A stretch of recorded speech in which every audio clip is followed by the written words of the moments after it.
À chaque rentrée, les frais s'accumulent. Vêtements, liste scolaire, assurance scolaire. À propos de l'assurance scolaire, savez-vous quelles sont les règles la concernant? Est-elle obligatoire? Quels risques couvre-t-elle? Des questions qui sont importantes de soulever, c'est ce que nous allons voir ensemble dans Suivez le guide.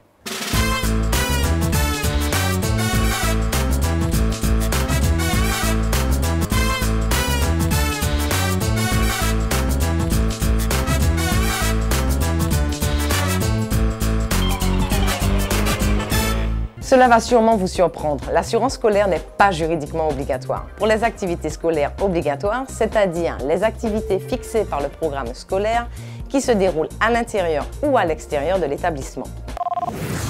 La souscrire, même si elle n'est pas juridiquement indispensable pour les activités obligatoires, elle reste très utile. En effet, comment reconnaître si une activité scolaire est obligatoire?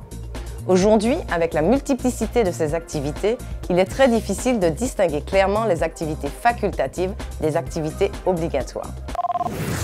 À moins d'être un expert en couverture d'assurance, la réponse serait oui. Mais cependant, avant de payer, vous pouvez quand même examiner les différentes assurances que vous possédez, afin de vérifier si la couverture de l'assurance scolaire ne fera pas double emploi. L'assurance scolaire comporte deux types de risques. Une garantie responsabilité civile qui vous couvre pour les conséquences des dommages que votre enfant pourrait produire à autrui et une garantie individuelle accident qui assure votre enfant contre les dommages corporels qu'il pourrait subir seul ou causés par un tiers.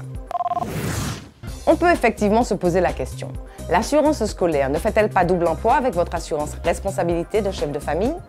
Certes, votre assurance peut couvrir certains risques, mais pas tous.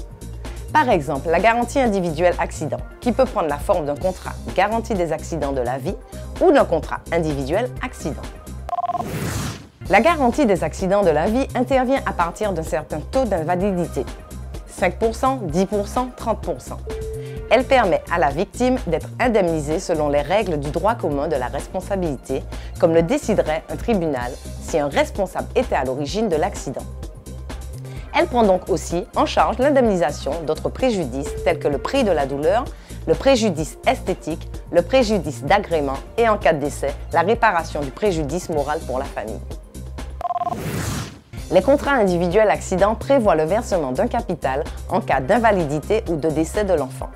Ils peuvent également inclure le remboursement des frais de soins en complément des organismes sociaux tels que les frais médicaux chirurgicaux ou d'hospitalisation. Le capital indiqué dans le contrat est versé qu'il y ait ou non un responsable de l'accident. Il s'ajoute donc, le cas échéant, aux sommes payées par un éventuel responsable ou son assureur. Mais les contrats d'assurance garantie des accidents de la vie et individuels accidents ne couvrent généralement pas la responsabilité civile. Certes, la responsabilité civile est comprise dans l'assurance multirisque habitation.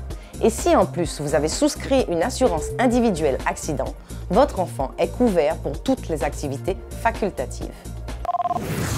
Mais avant de souscrire une assurance scolaire, relisez attentivement vos contrats avec l'aide de votre assureur pour vérifier l'étendue des garanties qu'ils contiennent. Vous pouvez lui demander de vous communiquer par écrit les précisions nécessaires. Si vous estimez que les garanties apportées par ces contrats sont insuffisantes, souscrivez une assurance scolaire séparée. Voilà, j'espère que nous vous avons éclairé sur le sujet, mais n'oubliez pas cependant que le plus important est que votre enfant soit bien assuré tout au long de l'année scolaire. Quant à moi, je vous retrouve demain.